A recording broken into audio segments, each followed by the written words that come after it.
So last night I was reading through a recent article on the training volume threshold in the Mass Research Review, and it made me think of this video from Jeff, because this new study over here from Barballo and colleagues actually did find that higher training volumes led to significantly worse growth. Just 5 sets per week caused the most hypertrophy, and 20 sets caused the worst, and at least for the pecs, literally killed some gains. So in this video, I want to add some new evidence to the volume discussion here on YouTube, share some of my own thoughts, and expand on Jeff's discussion of whether or not volume is actually hurting your gains, and in which context that may or may not apply. First, I want to do a super quick crash course on what we currently know about training volume leading into this new study, which on its surface does seem to contradict what the science has been saying so far. Up to this point, there's a lot of evidence showing that there's a clear dose-response relationship between volume and hypertrophy. This was shown in a 2017 meta-analysis pulling together 34 treatment groups in 15 separate studies. And it pretty much just means that more volume causes more hypertrophy. If you increase the dose, you increase the response. However, there's also clearly a point of diminishing returns,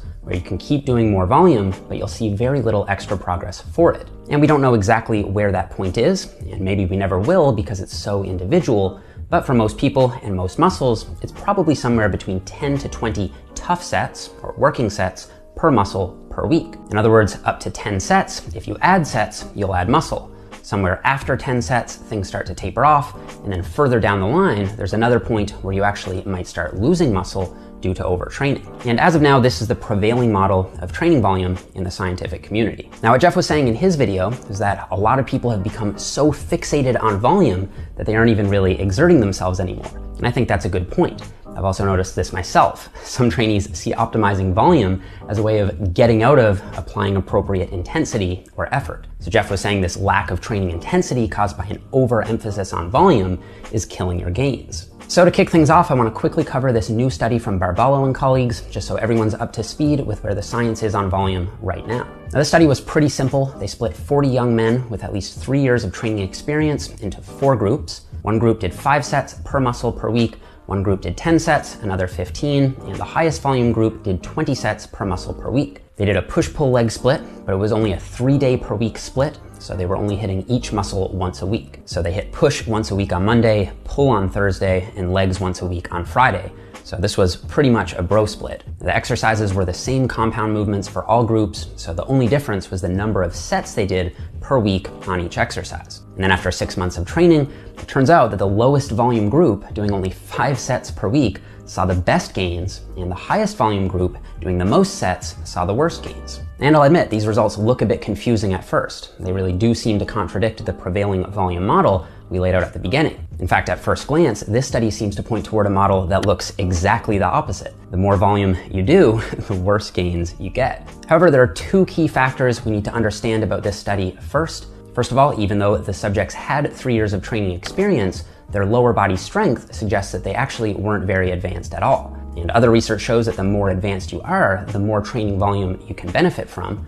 And the less trained you are, the less volume you need for progress. So if these subjects were less trained, maybe it's not so surprising that they responded best to the low volume protocol. And even though I do think that is a factor, I think there's actually something much more interesting going on in this study, which is a per session volume threshold. Basically the idea that in any given workout, past a certain number of sets, you don't get any extra benefit when it comes to hypertrophic stimulus from that workout. Now, we don't know exactly where that per workout upper threshold is, but in the Mass article, Greg Nuckols references some rodent research looking at the muscle protein synthetic response to training between 1 and 20 sets in a single workout. And the response seems to cap out somewhere around 5 sets. So let's just assume, for the sake of argument, it's somewhere around 5 sets per body part per workout. Now, let's say I had you go in the gym and do 15 tough sets for your chest in one workout.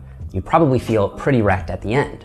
And somewhere around halfway through the workout, your quality of training is going to start to decline as well. Your form would get sloppier, you'd move less weight, be less focused, and so on. But if I now told you to split up those same 15 sets across 3 workouts spaced throughout the week, now you could probably get much more out of those individual sets in terms of work quality, and also not feeling as wrecked after the workout. So going back to the Barballo study, remember the highest volume group was doing all 20 sets in a single workout, and all of those sets were taken to failure. So I think that rather than supporting the idea that volume is killing your gains outright, I think this study just adds another layer of nuance. It doesn't only matter how much volume you should do in a week, but also how much volume you should do in a single training session. And this comes back to the importance of splitting up your training appropriately. Instead of just clumping all your volume in a single workout, it'd probably be best to split that workload up across at least 2 or more workouts throughout the week.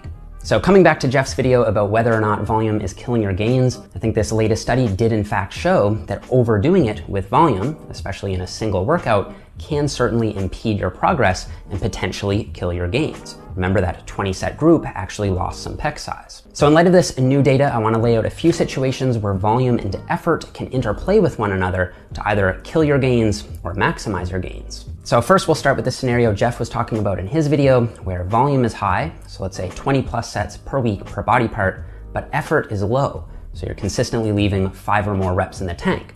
That approach will kill your gains because most of that volume is junk volume. You're just not training close enough to failure, you're not stimulating the largest, highest threshold muscle fibers, and you just won't grow much from that training style. Next, let's look at a scenario where we say, okay, intensity is what really matters, so let's start taking every set to failure. So now effort is high, but you don't adjust your training volume. So now effort and volume are both high. And this is also bad because you're so much more likely to overtrain. And this will also most likely kill your gains. And this was shown in that 20-set group from the Barbello study.